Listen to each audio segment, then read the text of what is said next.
mentioned that countries need to be prepared for cyber, attack and this strike kind of a thing. You also mentioned that they need to prepare for defense as well as offensive attacks. So, do you feel that like every country has an army, navy, and air force? Do you feel that countries would go for a cyber armed force also? I think yes. I mean, it's another theater of war, and war expands to fill all theaters. And if a country has an army, navy, and air force, they're going to have a cyber command. So are we going to have cyber weapon arms dealers? Right? I mean, is America going to give cyber military aid to other countries? You start thinking this through, and it gets kind of weird pretty fast. But I think all this is likely. Because if as soon as Pakistan announces we have these cyber weapons, India's going to do the same thing, right? As soon as Russia announces it, U.S. is going to do it, or China. As soon as Israel says something, Saudi Arabia is going to say we do it too. I mean, it can have the same sorts of posturing you'll see in every other theater of war. And I think this is going to be more likely to happen, especially when you have all of these, all this funding dollars looking for stuff to do.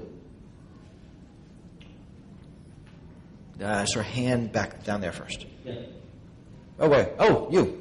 First, I've lost control of my mic.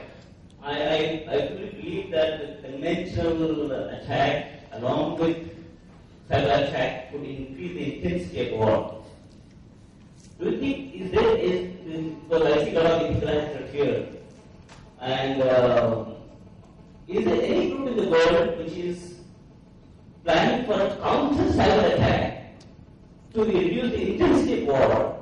If anybody wants to enter war, just reduce the intensity of war. So I don't know. I mean, one of the things about this is we don't know a lot about what countries are doing. We have a lot of pretty good rumors about the U.S. and China. I mean, that's where we sort of know the most. But even those are rumors. A great article by Seymour Hersh in the New Yorker. I blogged it maybe about a month ago on U.S. and cyber war. Really worth reading. I mean, he got a lot of interviews with people who talked about the stuff the U.S. is doing and sort of exactly what's going on. And he's worried because he thinks it's very destabilizing. But really, we don't know because countries aren't talking about this too much. Except, some are saying this is important and we're focusing on it. All right, hand back there. No, hand back there. Okay. All right, I get control of the mic again after this, though. Yes. There is a non-profit organization in USA called NCLTA, and they do a lot of this kind of work. They have involved academics, academicians, and ethical hackers. Plus, they have a government support, US government support, and they have done a lot of work on this front, wherein a lot of cyber crimes, a lot of cyber attacks, they've been able to prevent also, and after that happened also, there has been a lot of investigation. Can you repeat the name of the organization? NCSTA. Okay. Over there. Different view on the cyber war because if you compare all the... Wait, Mike's coming your way. All the conventional wars, so those wars create a lot of damage to the people as well as to the country. But I think in the cyber war, it has not created any damage. I think the maximum number of employment is because of the cyber war. It has been generated all over the world.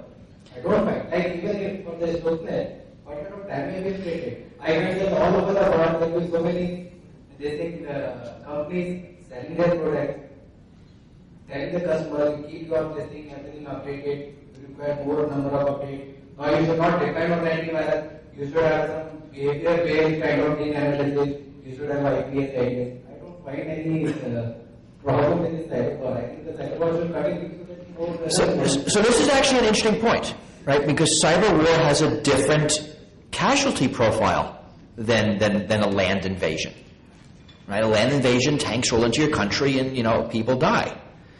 Cyber weapons could be more targeted. So it's much more like I forget the year Israel did this, when they actually bombed the Iranian nuclear power plant to keep it from becoming operational. I don't know if anyone remembers the year. If someone's got it, Google, they can look it up. We're to Wikipedia. Right? So, I mean, it's more like that. So it's more targeted, but actually it's even fewer casualties, right? Because I'm assuming those bombs killed a few people, and then Stuxnet probably hasn't killed anybody. So you can argue that cyber weapons are, or can be, more humane. But you could also argue that they can be more damaging. I mean, if you black out an entire country or contaminate the water supply, I mean, then let's sort of invent some nightmare scenarios. You could do a lot more damage.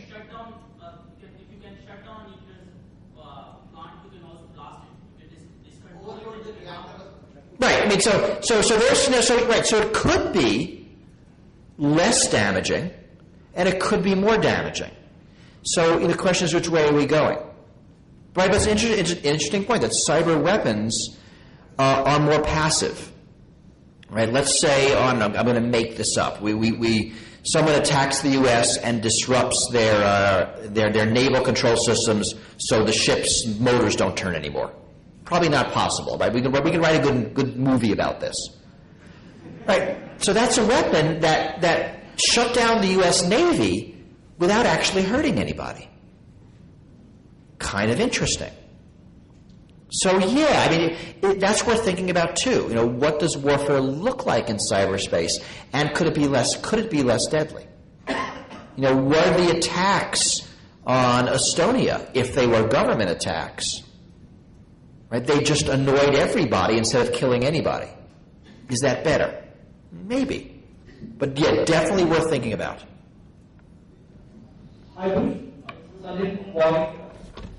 question that the more we try to secure ourselves, the more we are vulnerable to the threats. So, can you define how to overcome these situations? How to what? I'm sorry, say it again. How was the last sentence? How to what? Sorry? You repeat the last part again. The more we try to secure ourselves, the more vulnerable we are to threat. Mm-hmm. So, can you define or can you help us to come out from this situation? So the question is, I'm sorry, how to secure ourselves against these threats? I mean, against warfare threats, we don't secure ourselves. That's the thing about war. War is someone else's problem. Right? We have no defenses against war. If someone invaded our country, we would let the military handle it. That's precisely the point. We don't worry about it. We let it be. It really is. We pay our taxes, so it's someone else's problem. And that's one of my complaints about the war metaphor, that it encourages a passivity, that it's someone else's problem to deal with. Whereas when you think about cyber crime, we're supposed to defend ourselves. We're supposed to have firewalls and IDSs and intrusion detection and keep our patches up to date and choose good passwords. All the things you're seeing on the posters. Right? I mean, that's a very active type of security, which is different than war. I don't think we can secure ourselves against war. I mean, if war happens, it's kind of bad. Right? And a lot of bad stuff happens to us. So it's why we want to avoid it. So a hand back there. How are the mics moving without me noting? It's here. How did you get that? Start the wall. I'm going to pay attention next time. Bruce, I wonder if you have any comments about the strength and power enjoyed by large corporations, predominantly from the US itself, Microsoft, Intel, Caffeine. There are billions of machines which are online 24/7, and all those machines, they need to be updated for various things. And under the guise of updates, eventually these corporations, they can misuse, and in the event of any kind of cyber war or conflict, they have a huge advantage. So I believe probably in the event of a cyber war, whichever way you want to define it, probably American can win the war hands down against any other country, because of the large dominance it has through its corporations worldwide. Yeah. So are there any checks and balances, or is is there any kind of governance from the US government itself that doesn't happen? So you don't even need war to see that. I mean, we're seeing that right now, the dominance of corporations. There are occasional Microsoft updates that you don't actually want because they reduce functionality.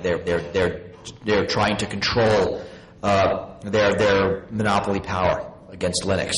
Apple has pushed down updates into the iPhone, which did things you probably didn't want. Amazon has done the same thing.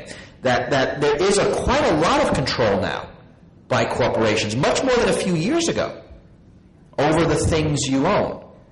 That companies are moving to a much more control-heavy business model. Right? Apple controls what software is allowed to run on an iPhone in a way they don't on their computer operating system. Right? Microsoft does the same thing with game machines. That a lot of these special-purpose devices are moving to a much more control-heavy metaphor. So even without the idea of cyber war, I think we're seeing companies use this control for their competitive advantage.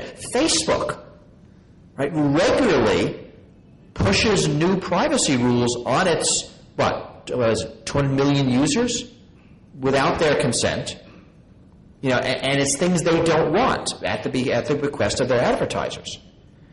So, in the event of a war, and I don't think anyone's really written about that. It's an interesting point you make, right? Could a country commandeer their corporate assets for war fighting?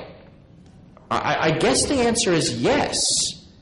And I don't think anyone has looked at what that might mean. I mean, that's well worth writing up if someone wants to think about that. I never thought about it until you just mentioned it. So I think it's a really interesting point.